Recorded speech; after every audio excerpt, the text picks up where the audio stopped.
पिंपरी चिंचवड शहरामध्ये मागील 5 दशकात नव्हे एवढा पाऊस या मागच्या आठवड्यामध्ये झाला आणि सर्वत्र शहरामध्ये पाणी तुंबलं होतं. याचं मुख्य कारण आहे की शहरातले जे प्रवाह आहेत ते बंदिस्त केले गेले होते. अनेक नाल्यावर बांधकाम उभारले गेले.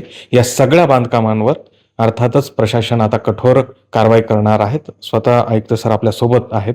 सर, खरं तर या सगळ्याच बाबीचा आढावा घेतला पाऊस ओसरल्यानंतर तुम्ही. काय निदर्शनास आलं आणि काय थेट आता कारवाईचे इशारा आहे? हा जो 5 तारखेपासून रात्रीपासून 3 दिवस जी अतिवृष्टी झाली, खरं म्हणजे काही ठिकाणी जवळजवळ 650-700 पाऊस 36 तासामध्ये झाला आणि आपल्याला जाणवलं की सगळीकडे पाणी शिरलंय. बेसमेंटमध्ये पाणी शिरलं, काही ठिकाणी पहिल्या मजल्यापर्यंत पाणी गेलं आणि नागरिकांना खूप हाल-अपेष्टांना सामोरं जावं लागलं. याचं सर्व ॲनालिसिस करताना एक लक्षात आलं की जे नैसर्गिक प्रवाह आहेत, नाले आहेत, ते नाले बऱ्याच ठिकाणी बुजवले गेलेले आहेत. आम्ही जो प्राथमिक सर्वे केला आहे त्याच्याप्रमाणे सुद्धा काही किलोमीटर नाले हे डायव्हर्शन करताना, नाला डायव्हर्ट करताना बांधकामाच्या वेळेला पाईप कल्वर्ट टाकले. ते पाईप छोटे टाकले, त्याच्यामुळे पाणी ब्लॉक होतं. काही ठिकाणी नाले काटकोनामध्ये डायव्हर्ट केलेले आहेत, त्यामुळे पाण्याचा फ्लो होत नाहीये. याची कालच बैठक घेऊन सर्व झोनल ऑफिसर्सला ही यादी आता आम्ही दिलेली आहे आणि त्यांना येणाऱ्या आठवड्यामध्ये त्यांनी त्या ठिकाणी जाऊन सर्वे करून जे काय त्याच्यावरती अतिक्रमण असतील ते सर्व अतिक्रमण आम्ही आता येणाऱ्या आठवड्यामध्ये काढायला सुरू करणार आहोत.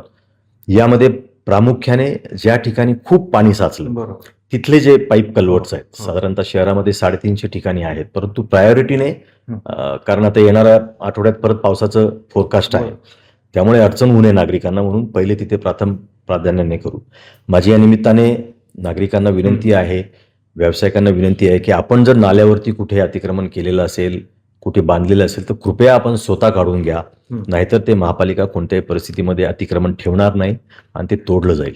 ब्लू लाईन संदर्भातही आढावा घेण्यात आलाय का? तिथेही कारवाई होणार? ब्ल्यू लाईनचा मी रिपोर्ट मंगळवारपर्यंत द्यायला सांगितलेलं आहे की ब्ल्यू लाईनमध्ये काय काय अफेक्ट झालेला आहे आणि कुठले कुठले प्रोजेक्ट्स त्याच्यामध्ये अफेक्ट झाले आणि त्याचा देखील आढावा आल्यानंतर त्याच्यावर देखील कारवाई होईल. त्यामुळे आपण बघतोय की पुढील काळामध्ये अतिवृष्टीची शक्यता असल्याने हे कामं तातडीने होणं गरजेचं आहे. अर्थात एवढ्या मोठ्या प्रमाणात झालेले अतिक्रमण नागरिकांच्या जीवावर बेतणार आहे, हे प्रशासनाच्या आता लक्षात आलं आणि तातडीने हे जे अतिक्रमण आहे नाल्यांवरचं ते काढलं जाईल अशा पद्धतीचा इशारा जो आहे तो प्रशासनाकडनं देण्यात आलाय. अर्थातच या कारवाईकडे सगळ्यांचं लक्ष असणार आहे.